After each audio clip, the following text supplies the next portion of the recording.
Labs rīts visiem šodien šeit Saeimas namā, kā augsti godātie klātesošie dāmas un kungi, kolēģi, draugi.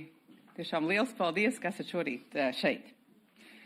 Un jautājums, kādēļ tad tieši šāda konference tieši šodien šeit, Jēkabu ielā? Domāju, šī gada vēlēšanas būs būtiski atšķirīgas no citām. Jo pāri visai Eiropai un pat vēl plašāk arī otru pusi okeāna veļas, manuprāt, kā tāda sniega bumba vairākas tendences, kas atkārtojas no valsts uz valsti, ir atšķirīgas detaļās, bet būtībā ir pārsteidzoši līdzīgas. Un tādēļ par to ir jārunā skaļi, atklāti un saulaicīgi. Piemēram, nākamnedēļ arī Eiropas padomes parlamentārās asamblējas plenāra sesijā viena no centrālajām debatēm būs vēlēšanas krīzes laikos. Un tas vēlreiz parāda, ka jautājumi, par kuriem šodien diskutēsim, nav lokāli vai nav teorētiski. Tie ir aktuālajā dienas kārtībā Eiropā kopumā. Un ievadot šodienas diskusijas, atļaujiet pievērst jūsu uzmanību aspektiem, kas arvien vairāk ietekmē demokrātiskos procesus. Vēlēšanas kā tāds demokrātijas pamatelementu šobrīd apdraud vismaz 3 savstarpēji saistīti faktori – mākslīgais intelekts, populisms un ārējās iejaukšanās. Un visi šie elementi jau viens otru papildina un pastiprina. Pirmkārt, šīs būs pirmās vēlēšanas Latvijā ar jaudīgiem un katram pieejamiem mākslīgā intelekta rīkiem. Tā nebija iepriekšējo vēlēšanu laikā. Un tie neapšaubām var tikt izmantot arī vēlēšanu ļaunprātīgai ietekmēšanai. Sociālo tīklu vidē realitāte top tāda relatīva, un emocijas tiek izmantotas kā ieroči. No teksta vai audio ģenerēšanas līdz kvalitatīvām dziļvietojumu video, tas ir tāds saturs, kur cilvēki var neatšķirt no īsta satura.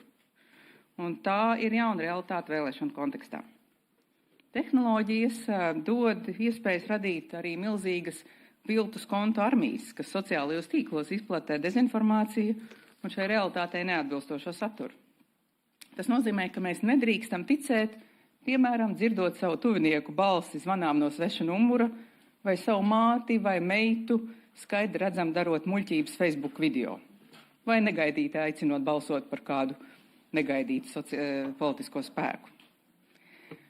Kāds Rumānijas domnīcas pētījums atklāja, ka tikai 100 koordinēti konti viena mēneša laikā spēja izplatīt video ar 13 miljoniem skatījumu.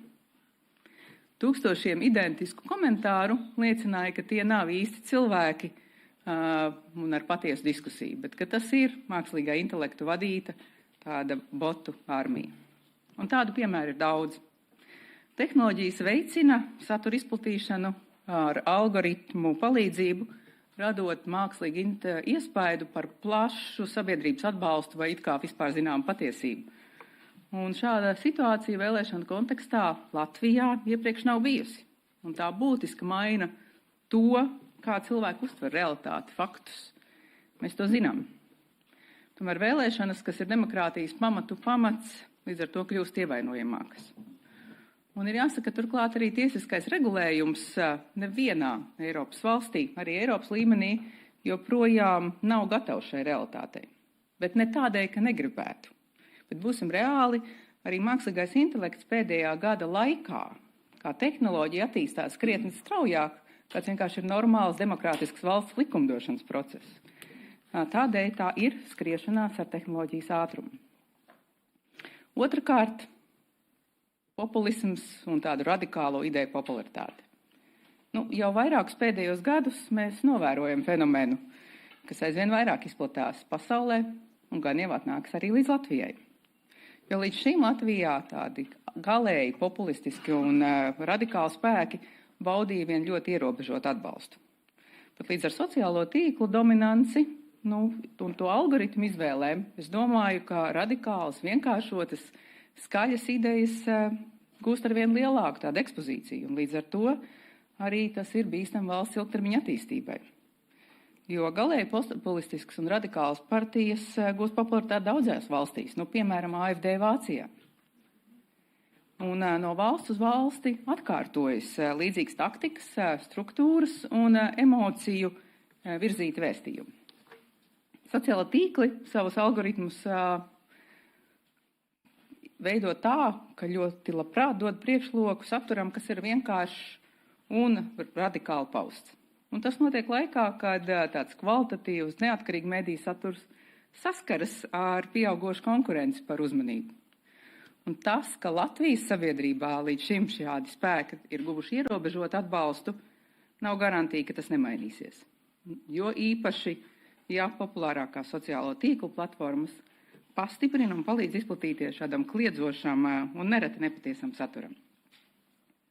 Valstī ilgtermiņa attīstībai vienkāršotu atbilžu dominēšana ir bīstama, jo vienkāršotām atbildēm un saturam visbiežāk jau ir ļoti maz sakars ar realitāti. Un trešais aspekts, kam šodien gribu pievērst uzmanību, ir ārvalstu iejaukšanās vēlēšanu procesos. Jo arvien vairāk Eiropas valstīs ir skaidri novērota, konstatēta, pierādīta ārvalstu iejaukšanās šajā vēlēšanu procesā un norisē, un vispilgtāk tas ir bijis redzams kā Krievijas īstenotas operācijas Moldovā. Bet ārvalstu iejaukšanās vēlēšanu kampaņās ir konstatēta arī, piemēram, Rumānijā, Vācijā, Kanādā, ASV, Dānijā, Francijā, Spānijā. Kā zinām, Rumānijā šīs iejaukšanās mērogu un ietekmes dēļ jau tika anulētas pat prezidenta vēlēšanu kārtu rezultāti. Līdz šim Latvijā pret Latvijas vēlēšanām nav tikuši vērstas tādas patiesi plašas un visaptvarošas ārvalstu iejaukšanās kampaņas ar mērķi nozagt vēlēšanas, būtiski izmainīt vēlēšanu rezultātus. Un šeit es nerunāju par kādiem iespējamiem ierobežotu ideisku vai materiālu atbalstu vienam spēkam vai cilvēkam. Un ņemot vērā šos skaidri konstatētos notikumus vairākās valstīs, mūsu pienākums ir apzināties un pieņemt, ka Krievija centīsies ietekmēt Latvijas vēlēšanu rezultātus, Latvijas pilsoņu viedoklis. Un tieši izejot no šāda pieņēmuma ir jāgatavojas vēlēšanu procesam. Jo Krievijas un tādu citu autoritīvo režīmu organizēta iejaukšanās citas valsts iekšpolitiskajos procesos, demokrātijas apšaubīšana, vēlēšana ietekmēšanas mēģinājumi, tie ir notikumi, kas liek sausīties mums šeit, arī Latvijā. Un es domāju, ir jāņem vērā, ka šodienas ārvalstu iejaukšanās operācijas tiešām nenozīmē atbalstu kādam vienam spēkam vai politiķim. Tā ir plaša un daudzpusīga. Un parasti pirmais mērķis ir sašķelt sabiedrību un radīt apjukumu, jeb neticību nekam. Tā ir realitāte, nevis pieņēmums. Par to ir jārunā skaidri, atklāti. Tas ir šīs konferences mērķis. Moldova ir piemērs, ko izzināt un no kā mācīties un ko abrīnot. Un viens no būtiskākajiem Moldovas noturības priekšnoteikumiem bija ne tikai koordinēts daudzu institūciju darbs, bet ļoti tieša un atklāta saruna ar sabiedrību. No ietekmes ir jāizsargājas, nevis jālūko, jau ielaista problēmu labot. Piemērs. Krievija 2024. gada vēlēšanu ietekmēšanai Moldovā ieguldīja aptuveni 250 miljonus eiro. Tas ir vairāk kā 1% no Moldovas gada IKP. Milzīga summa. 2025. gada vēlēšanās šādas ietekmes likmes tiek lēstas vēl augstākas, līdz pat 400 miljoniem eiro mazajā Moldovā. Ko nozīmētu šāda mēroga iejaukšanās Latvijai? Salīdzinājumam 250 miljonu eiro ir gandrīz visu kultūras ministrijas atbildības jomu budžets 2026. gadam. Tas ir viss bibliotēku, muzeju, kultūra izglītības, mēdīju atbalsts, dziesmu svētku un citas kultūras jomu budžets. 250 miljonu eiro ir vairāk kā šī gada valsts finansējums augstākai izglītībai un zinātnē kopā ņemts. Iepriekšējo Saeimas vēlēšanu kontekstā šie slēptie Krievijas finansējuma apjomi ir vēl iespaidīgāki.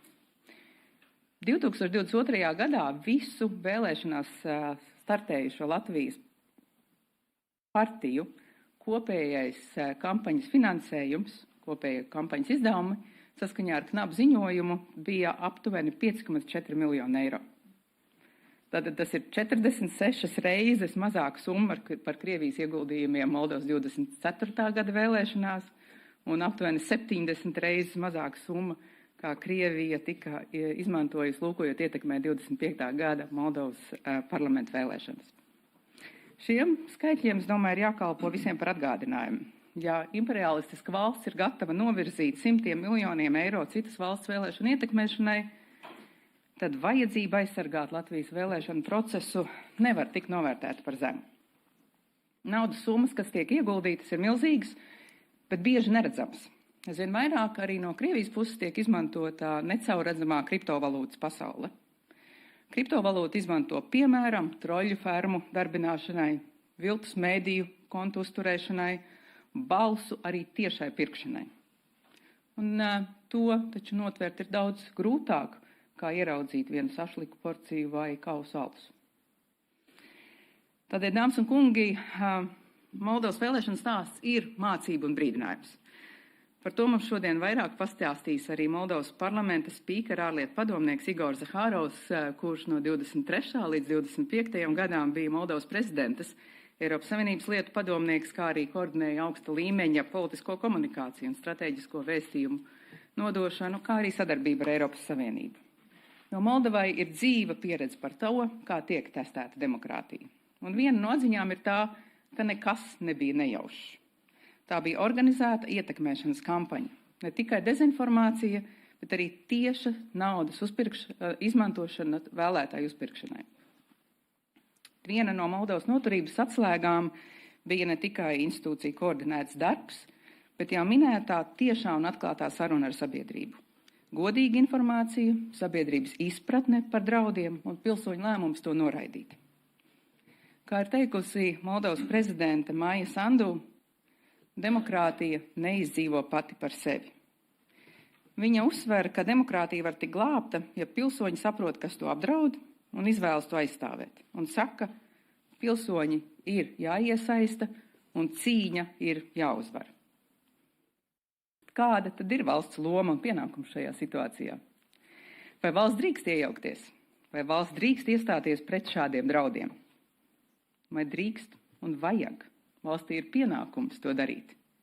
Jo valsts, kas neaizstāv patieso informāciju, valsts, kas ļauj ārējiem spēkiem manipulēt ar tās pilsoņiem, galu galā neaizstāv vēlēšanas procesu un demokrātijas un valsts suverenitāti. Un tādēļ ir vajadzīga šāda plaša valsts institūciju sadarbība un koordinācija, prevencija un draudu nesaudzīga izgaismošana. Tāpat kā mēs runājam par visaptverošu valsts aizsardzību, ir vajadzīga visaptveroša vēlēšanu brīvības un drošības aizsardzība. Ārvalstu iejaukšanās vēlēšanu norisē ir hibrīda kara elements. To varam izturēt, ja esam informēti, un tās aizsardzībā iesaistās politiskie līderi, atbildīgās institūcijas, drošības dienesti, akadēmija, pilsoniskā sabiedrība, mediji un sabiedrība kopumā. Es domāju, mums katram ir jābūt tai ukraiņu vecmāmiņai ar gurķa burku rokā, kas ir gatava notriekt ne tikai dronu, bet arī mēģinājums nozagt godīgas un brīvas vēlēšanas. Arī mans pagājušā gada darbs pie ārvalstu iejaukšanās ziņojuma, ko Eiropas padomes parlamentāra asamblēja lielā vienprātībā apstiprināja, tad sniedz sistemātisku analīzi un ar faktiem pamato riskus. Un tam ir jākalpo arī par pamatu vairākiem politiskiem lēmumiem un rīcībai Eiropas līmenī. Jo valstī ir jāaizstāv vēlēšana integritāte, sabiedrības tiesības uz patiesu informāciju, un uz to norāda arī, piemēram, Eiropas cilvēktiesību tiesas spriedumi. Tādēļ, dāmas un kungi, šī nav tā reize, kad teikt, būs jau labi. Mēs varam pazaudēt valsti, ja nesagatavosimies. Šonedēļ, kad atceramies janvāra barikāžu notikumus, es vēlos vēlreiz pieminēt tā laika politiķu sacīto. Mums bija plāns X stundai, un pateicoties tam, mēs zinājām, ko darīt, un valsti nosargājām. Tas skanēja cits starp tieši pirms nedēļas, tieši šai zālē no barikāžu laika līderiem. Tāpēc mēs šodien esam šeit, jo mums ir jāgatavo rīcības plāns. Varbūt tas varēs palikt neizmantots, bet mums nav tiesība nesagatavoties. Un šīs konferences mērķis patiešām ir pievērst uzmanību augstajam draudu līmenim, un gadījumā, ja kāds vēl nebija to apzinājies, tad šī konference labprāt kalpos kā skaļš modinātājs zvans. Jo pirmā aizsardzības līnija ir zināšanas un izpratne. Moldovas prezidenta ir lieliski formulējusi, sakot, ka jau autoritārie režīmi mācīsies ātrāk, kā demokrātijas pielāgojas, mēs zaudēsim. Mēs nevaram atļauties būt lēnāki par tiem, kas vēlas sagraut mūsu brīvību. Tādēļ noslēdzot, es vēlos pateikties tiešām Igoram Zahārovam no Moldovas par atsaucību un iespēju šodien būt šeit un pēc brīža mums izstāstīt nesenu reālu vēlēšanu pieredzi. Jau iepriekš pateicos arī visiem panēldiskusiju dalībniekiem par atsaucību un jo īpaši arī tiesnešiem no Eiropas Savienības tiesas, kuri uz tēmas nozīmīgumu norādīja jau pagājušā gadā. Un paldies Saeimas juridiskajai komisijai un Saeimas satversmes un tiesas politikas apakškomisijai un īpaši tās priekšsēdētāji Inesei Kalniņai par šīs konferences rīkošanu. Un līdz ar noslēgumu vārdiem nodošu Ines stafeti tev. Dāmas un kungi, valsts suverenitāte nav teorētisks jēdziens, tā ir jāaizsargā apzināti, savlaicīgi un mērķtiecīgi. Tāpēc šodienas saruna nav par bailēm, tā ir par atbildību. Par mūsu pienākumu palikt nomodā. Lai būtu soli priekšā tiem, kas cenšas apšaubīt un graut demokrātiskos procesus, jo demokrātiju mēs pazaudēsim brīdī, kad pārstāsim būt nomodā. Tādēļ paliksim modri. Paldies liels!